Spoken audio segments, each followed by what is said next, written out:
Alright, and welcome back to another edition of Hearthstone Power. Today we got Tavern Brawl, May 16th, 2008, top 2 standard. We're going to show you a win from each class, and it's a fun one. Hope you enjoy it. We're going to start off here with Priest, which we went with Duskbreaker, Curious Glimmerroot to fight off all the mana worms and the scavenging hyenas. And it's good to have AoE, the area of engagement damage, and add cards to your hand, you know, especially when you know it's one of two options, and once you see them play one of their two cards, then you can't get Glimmerroot wrong. So I really love that card. Here at Hearthstone Power, you'll see me play it a lot because we pay attention.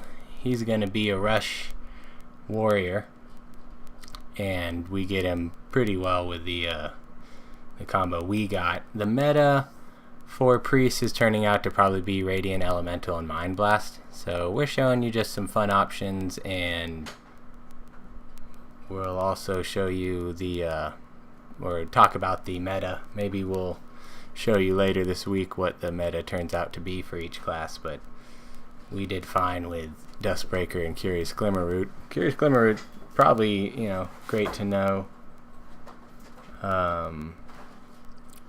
Because it's very easy to guess. You have only 2 options instead of 30 on that one. So we took care of the warrior, rush warrior. That might be the best one for warrior, but I don't know about that. Next we got Druid. We're going to go with Swipe and Tortollan forager. Again, this was still early in the meta, but like I said, it's always good to add cards. This time we don't get to discover it, but Swipe again for the mana worms. You can see a lot of mana worms and scavenging hyenas out there this week in Tavern Brawl. But the meta for Druid is definitely turning out to be Naturalize and Nat Pagle, or the other class-specific Witchwood card where each player draws a card at the end of your turn to just fatigue your opponent quicker with the naturalizes. Yeah, you'll see a lot of that. That's definitely the meta for Druid, is naturalize and any other sort of card draw for both players. The pagle one I like because then you just get your naturalizes quicker, and if they don't play minions, you can just naturalize your own pagle as well. But this opponent isn't great, but you know, we're just showing you some fun options, and again, it's always good to just add cards like we did with Glimmerroot from their deck, but this one's just going to add random cards that are 5 attack or more. You'll see Tortollan forager played in Quest Druid and Constructed, but this guy went with Blood Imp Void Terror, which just isn't a great combo. He needed something more like Demon Heart or something to just make his demons better, or, well, just a better combo. We'll show you a better Warlock combo here at Hearthstone Power. Don't play like our opponent. We won't call him out by names, but maybe we should. You can read it yourself. Oh yeah, you're gonna see him miss a chance here to even clear off one of our Tortollan foragers, so don't do that. You know, don't Void Terror your Void before you even attack. Some of these opponents just didn't attack, you know. Sometimes we get Legend card back and Golden Hero opponents, and then sometimes we get weaker opponents. There, he even knows my cards and life taps into lethal. So yeah, his card back was around twice, but he probably got it the second time. So here we got Hunter. We went with Secret Keeper, Explosive Trap. You could use maybe Freezing Trap as well. It's just as good to slow down the meta of Mana Worm, but I think Naturalize is going to be pretty pervasive here in a little while. This might not be the meta for Hunter either. I've seen a lot more like Scavenging Hyena and Jeweled Macaw, or even Vicious Fledling. I mean, Scavenging Hyena and a Beast.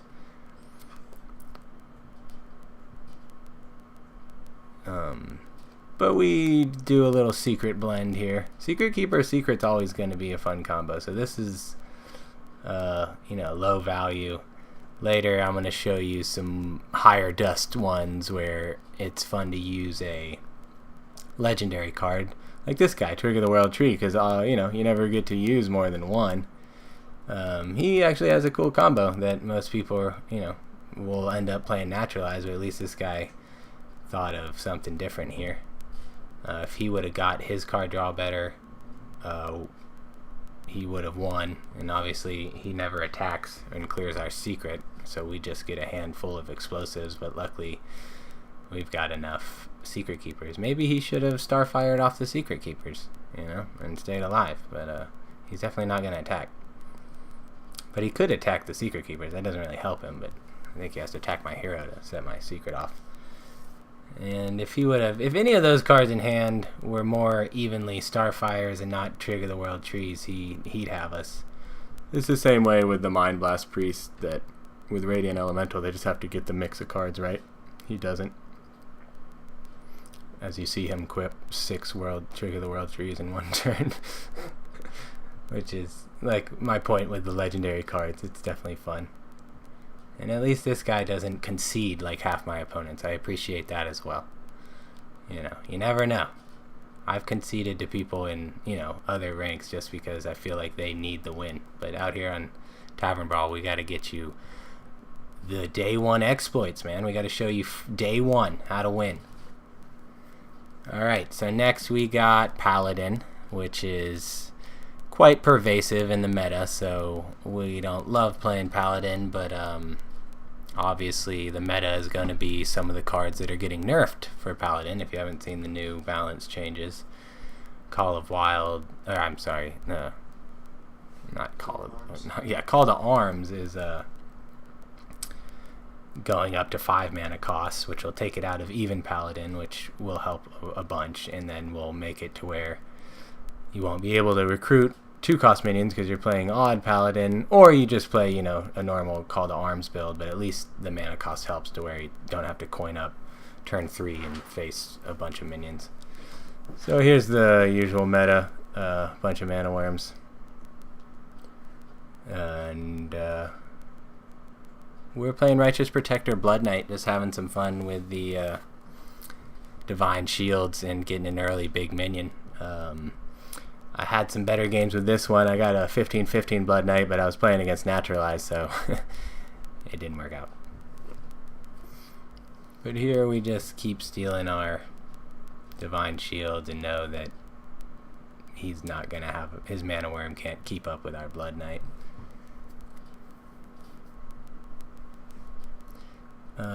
So the Paladin meta is turning out to probably be Call to Arms Knife Juggler. You'll see me play against one of those here. So obviously filling the boards and throwing 6 knives or 7 knives when you play a minion, I guess up to 6, is nice. But we had a good matchup against it with our warrior build, Frothing, Berserker, Whirlwind. And looking back on this one, maybe I would trade out Whirlwind for Warpath, just so we have more options there of not losing as many cards, because we had to get, not lucky, but we had to draw just the right amount of Whirlwinds. So we have enough for the first Call to Arms, we're not worried about it, but then we know we're running low on Whirlwind, so there would be a good chance for Warpath to just do it, but I wouldn't get the hero power off, so it's 6 of one, half of the dozen of the other. I chose Whirlwind because of the mana cost. Sometimes you just have to have less mana. It costs you 2 to do 2 against the area of engagement instead of 4.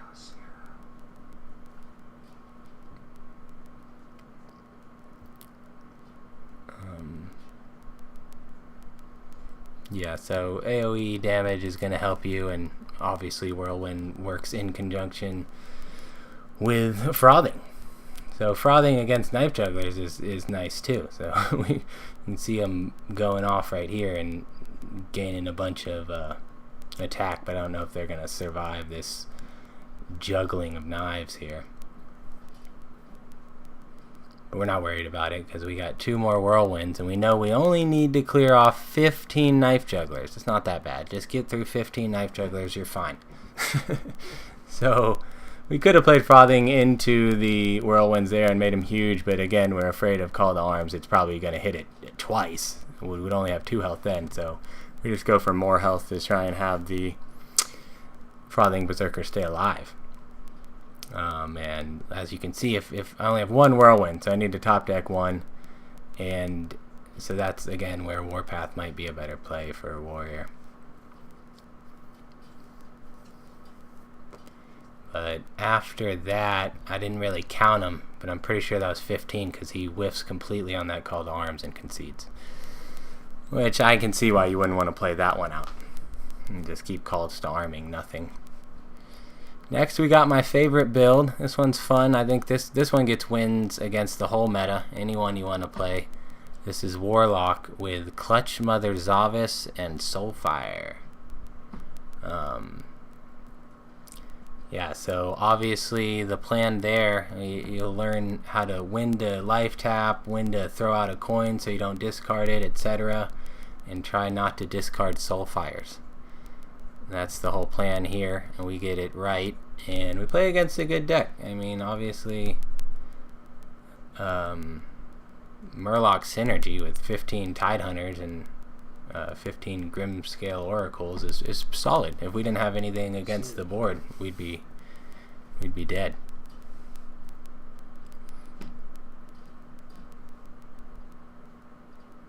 So yeah, we just throw out a Zavis early, but here he's gonna get, you know, some big damage off in the beginning, but then he's gonna run out of cards. Is his problem. He's just going to be hero powering and playing 1 card at a time, which is usually the Murloc problem, where you just don't have enough cards. That's why Paladin Murloc's great, because you can just divine favor a ton of cards. Because most people are playing Q block and have about 9 or 10 cards in hand. So if you play this build against current meta, you'll just want to Soulfire away Mana Worms, like I'm Soulfiring away Murlocs here. Build huge Zavises, and just don't play minions against naturalize if you don't. You can. I mean, it's no big deal. You just draw more Soulfires to where you just do enough damage to their face before they can fatigue you. This one is fun. So after I got a bunch of wins with, or I got 1 win with every class and put up the video, I went back and played this one more because I liked it. Yeah, I don't see it losing to many of the metas.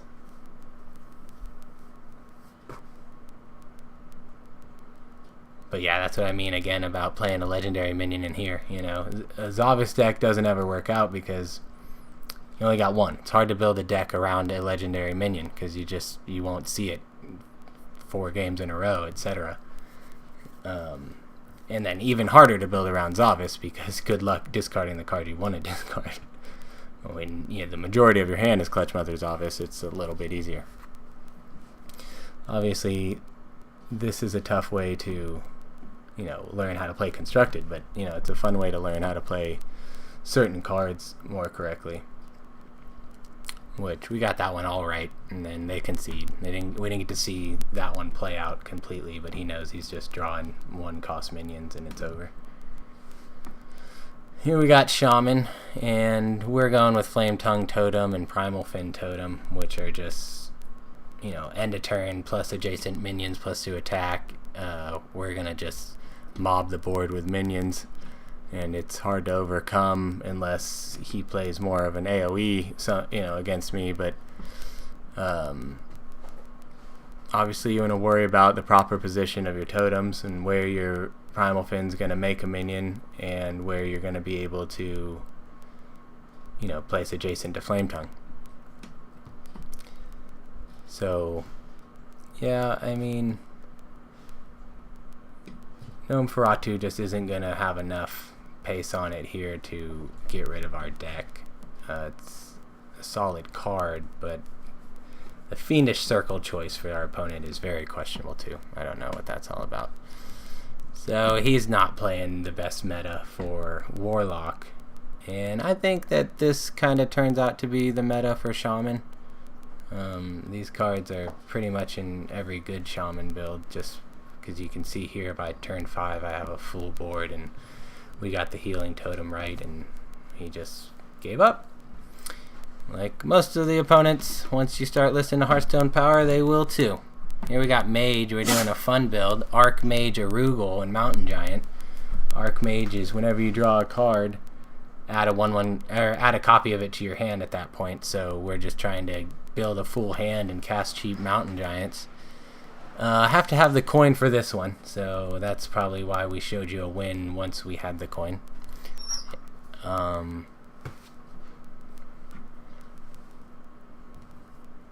Wanted to show you an option besides the meta play of Mana Worm and Arcane Missiles or Primordial Glyph or Cinderstorm.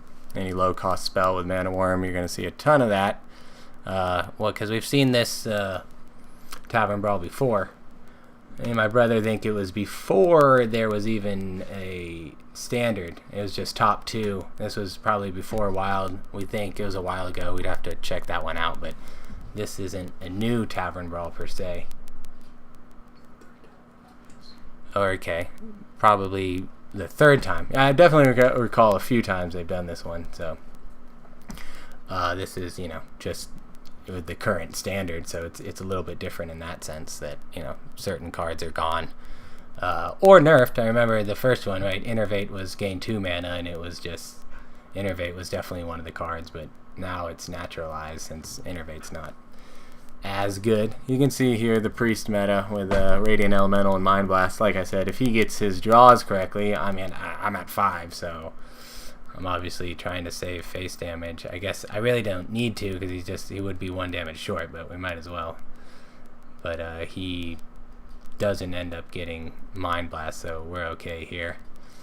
And I think maybe the Mana Worm build might lose to this one, because you won't be able to clear off the minions as easily as with Mountain Giants, but here he doesn't get it and concedes. But this was a fun one. This is a shout out to Tyus on this build. He's the one who came up with the Archmage, Arugul, Mountain Giant combo. He uses it in a gray main deck, but we only have 2 spots, so we can't do that. Yeah, so I'm sure Tyus would enjoy having 15 Aruguls in his deck, maybe. Maybe it's a bit much. And finally, we got Rogue, and we're going with no spells, preps. I guess 15 spells, but they're all preps. You got to prep the preps. And Edwin Van Cleef. Sometimes you Edwin Van Cleef to Edwin Van Cleef for combo. I mean, that's synergy. But again, it's fun to pick a legendary card. So we showed you some cheap ones early, and here we show you some fun ones with legendaries. We actually got this guy's pretty good, right? He's got legend card back and golden hero shaman, so he's not some spring chicken. And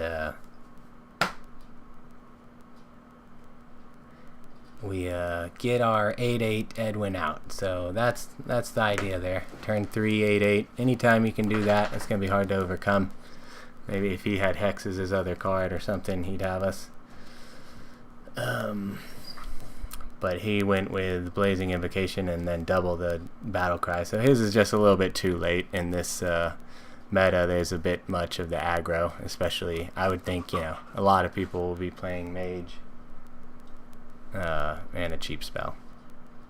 So here we just get out a little one to deal with his totems.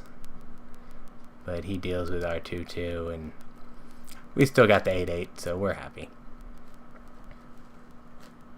We just want to stay 1 health point above his minion there, so we can continue the permanence of our minions as opposed to him. He's struggling to deal with the first one. I guess maybe he could get Big Game Hunter eventually and play it, but he does some decent plays with his Battlecry minions, but it's just not enough to deal with a turn 3 8/8 Edwin. So we Shadow Step and Backstab need a target, so that's why we go with Prep, just so we know we can cast a few in a row.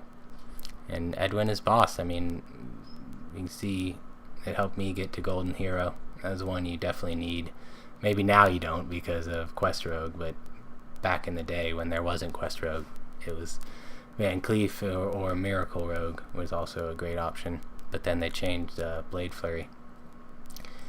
Yeah, Blade Flurry was super broken.